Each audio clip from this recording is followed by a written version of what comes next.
السلام علیکم ورحمۃ اللہ وبرکاتہ۔ اعوذ باللہ من الشیطان الرجیم، بسم اللہ الرحمن الرحیم۔ قل ادعوا الذین زعمتم من دون اللہ لا يملكون مثقال ذرة في السماوات ولا في الأرض وما لهم فيهما من شرك وما له منهم من ظهير۔ صدق اللہ العلی العظیم۔ اللہم صل علی سیدنا ومولانا محمد النبی الأمی وعلى آلہ واصحابہ وبارک وسلم وصل علیہ۔ معزز سامعین و سامعات،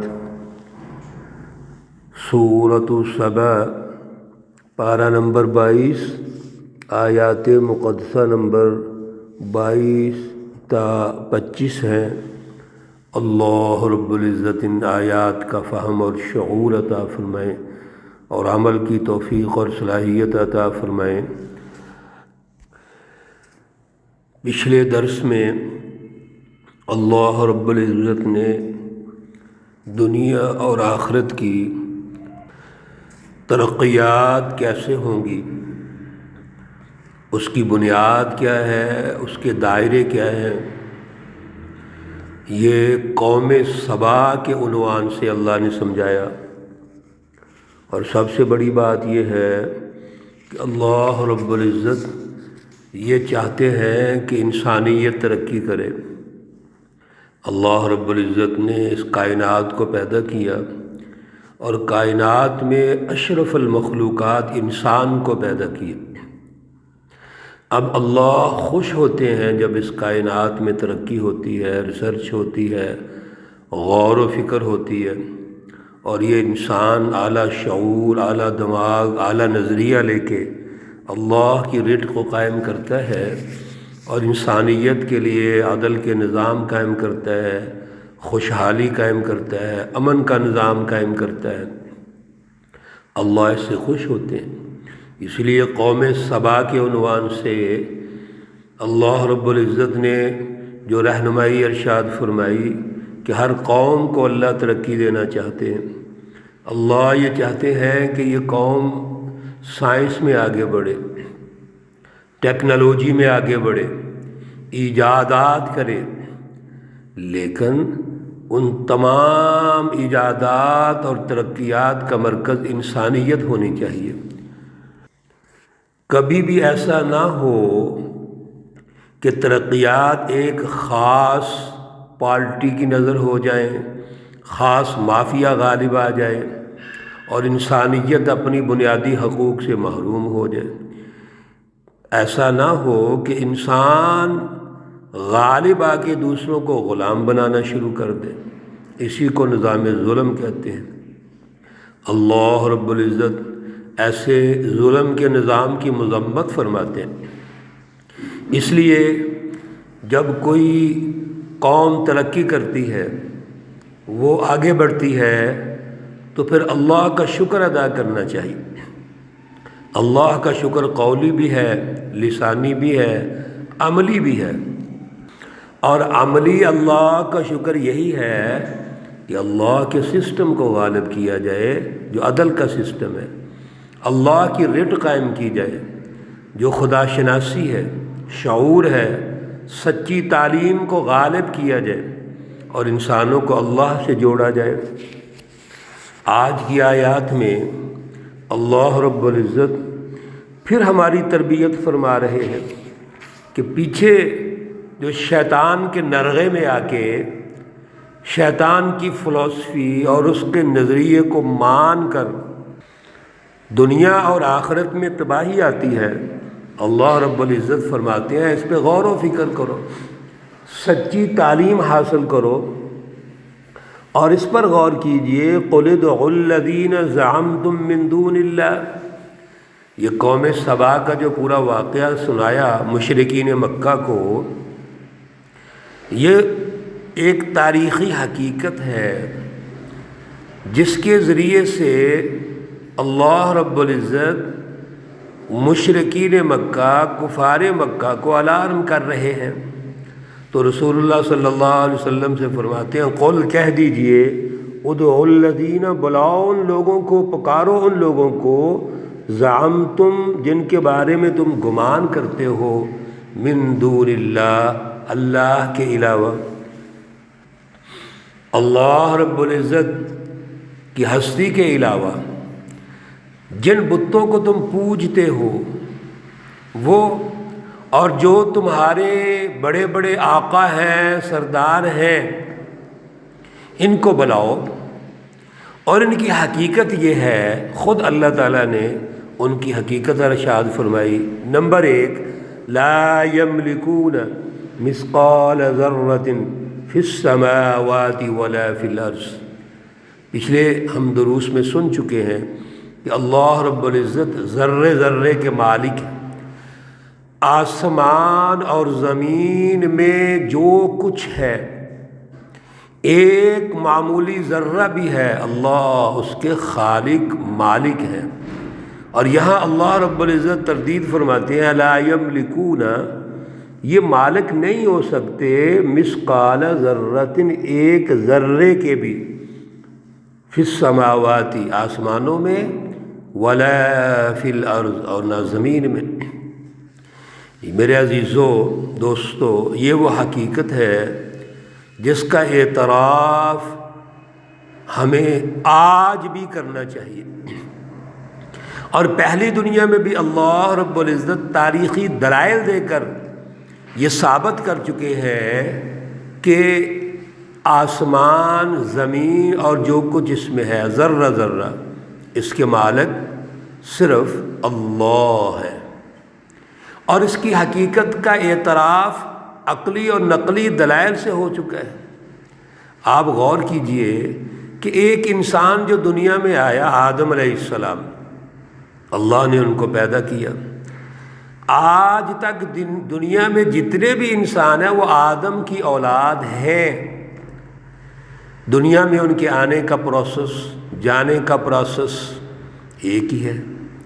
تو جب ایک انسان دنیا میں آتے ہوئے بے بس ہے، لاچار ہے، کسی چیز کی اس کو سمجھ نہیں، ملکیت نہیں ہے، تو وہ کیسے مالک ہو سکتا ہے؟ یہ تو دلائل ہے، باقاعدہ عقلی دلائل بھی ہیں، سائنسی دلائل بھی ہیں، اور تاریخ بھی گواہ ہے اس پر۔ نمبر 2، وَمَا لَهُمْ فِيهِمَا مِنْ شِرْک، اور نہ ان کے لیے جو ان کے بارے میں شرک کرتے ہیں، اللہ رب العزت کے ساتھ جو شریک ٹھہراتے ہیں، یہ ان کو بھی چیلنج ہے۔ وَمَا لَهُ مِنْهُمْ مِنْ ظَهِيرٍ، اور ان کے لیے کوئی مددگار بھی نہیں ہوگا۔ دنیا کے اندر تو ہم کسی نہ کسی نسبت سے دوسرے کی مدد کرتے ہیں، دوست ہے، ساتھی ہے، رشتہ دار ہے، اولاد ہے، والدین ہیں، میاں بیوی ہیں، لیکن وہاں اللہ کے دربار میں کوئی مدد نہیں کر سکے گا۔ وَلَا تَنْفَعُ الشَّفَاعَةُ عِنْدَهُ،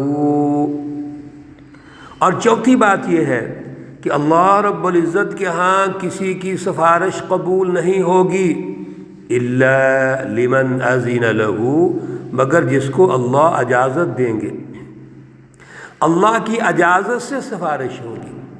رسول اللہ صلی اللہ علیہ وسلم نے بھی فرمایا، قیامت کے دن جب قیامت کی بڑی سختی ہوگی، بڑا ہولناک منظر ہوگا، تو اللہ رب العزت اجازت دیں گے اور مجھے بھی اجازت دیں گے، اور فرمائیں گے ارفع راسک، اے پیارے رسول سر اٹھاؤ، واشفع تشفع، سفارش کرو، آپ کی سفارش کو قبول کیا جائے گا۔ تو میں پھر سفارش کروں گا۔ لیکن میرے عزیزو اللہ کے حکم سے ہوگا۔ حتی اذا فزع عن قلوبہم، اللہ کے جو فرشتے ہیں بڑے برگزیدہ ہیں، معصوم، جب اوپر سے مالا اعلیٰ سے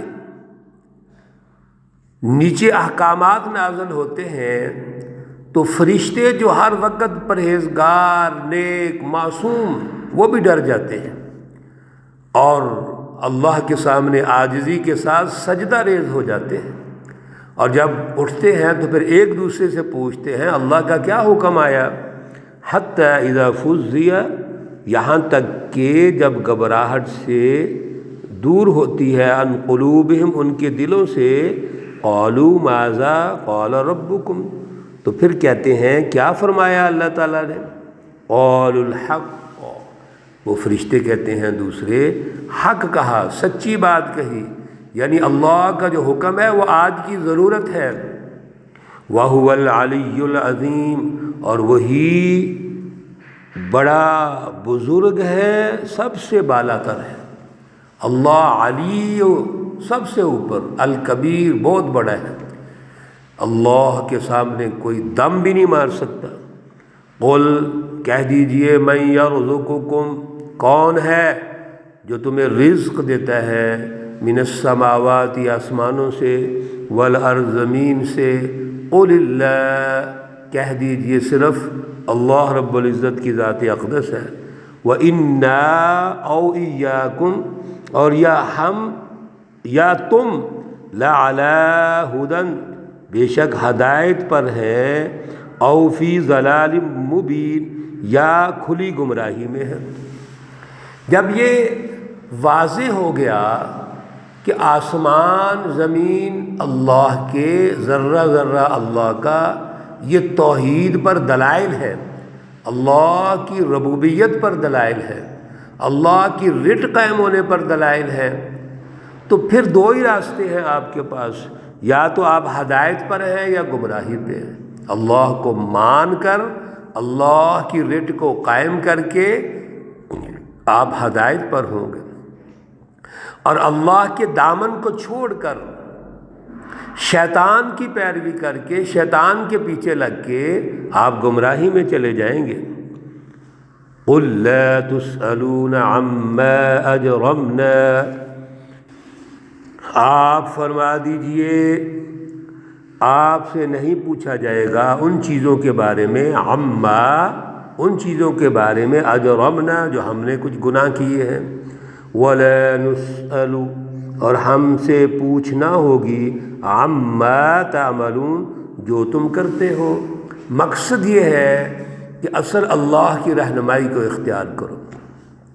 یہ وہ دلائل ہیں جن کے نتیجے میں دشمن کو یہ بات سمجھائی جا رہی ہے کہ آپ اللہ کے حکم کے مطابق چلو، اللہ کی رہنمائی کے پیچھے چلو، آپ ہمیں مت دیکھو ہم کیا ہیں، ہماری مخالفت تم کیوں کرتے ہو، ہم تو اللہ کی بات کرتے ہیں، اللہ رب العزت کی سچی تعلیم کا ابلاغ کرتے ہیں، وہ آپ تک پہنچاتے ہیں۔ اگر ہماری مخالفت کرو گے تو ایسے ہے جیسے اللہ کی مخالفت ہے، اور یہ ہر دور میں ہوا، رسول اللہ صلی اللہ علیہ وسلم کے ساتھ بھی ایسے ہوا ہے۔ رسول اللہ صلی اللہ علیہ وسلم سچے دلائل پیش کر رہے ہیں، یہ دلائل جاری ہیں، اگلے درس میں انشاءاللہ العزیز مکمل ہوں گے۔ اللہ ہمیں اعلیٰ شعور اور اعلیٰ سمجھ عطا فرمائے۔ اللہ رب العزت تمام مرحومین و مرحومات کو جنت الفردوس میں اعلیٰ مقام عطا فرمائے۔ اللہ رب العزت تمام بیماروں کو شفائے کاملہ عاجلہ مستمرہ عطا فرمائے۔ ربنا تقبل منا إنك أنت السميع العليم وتب علينا إنك أنت التواب الرحيم، وصلى الله تعالى على النبي الأمي محمد وعلى آله وأصحابه أجمعين برحمتك يا أرحم الراحمين۔ السلام عليكم ورحمة الله وبركاته۔